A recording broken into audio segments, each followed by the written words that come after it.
Hey guys, good morning. Today we're doing Job number 20. This is Zophar's sermon on the wicked man, and this is Zophar the Naamathite. This is his second speech, his second writing, his second sermon, whatever you want to call it. And against Job, if you remember his first one back in chapter 11, was quite hostile. He was pretty direct to the point and sort of slapping Job around. And here he is in his second one, who is he continues adding. He's a bit rude and very coarse in this one. Portrays Job as a very wicked and a hypocrite. Portrays him as a hypocrite and a very wicked man.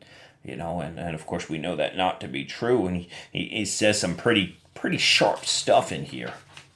I'm going to take a look, though, at verses 24 to 28. And we're just going to take a look here about Zophar. He begins prophesying here in 24. He prophesies Job's death, and pretty violently, actually. Prophesies the destruction of his house. Also prophesies that heaven and earth is going to rise up against him. And this is all going off the lie the devil has told him, that Job is not a righteous man, that Job is a hypocrite, and he's not who he says he is. This one friend is believing a lie, and because of that lie, he's allowing all of this stuff to build up. And it builds up, and he comes at Job with it.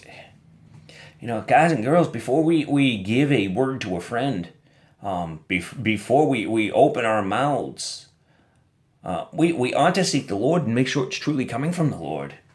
The last thing we want to do is be responsible for destruction or division in someone else's life when it didn't come from God. God has a tendency to build up, not divide. He has a tendency to give life, not destroy. This is God. God is life. God is love, not hate. And everything we see coming out of his friend here is hate. It's the total opposite of what Naamathite means. Naamathite it means loveliness. It's a place of loveliness. And this man is anything but to his friend.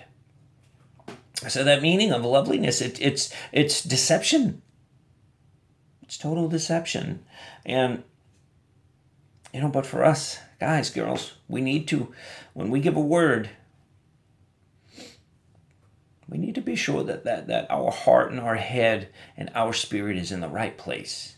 It is before God. The only way we can do that is by keeping that relationship with God, that one-on-one relationship, not the service relationship, not not anything else, but just that one-on-one time, that one-on-one, that a prayer time, that morning reading time, all of that stuff. Keep that in check.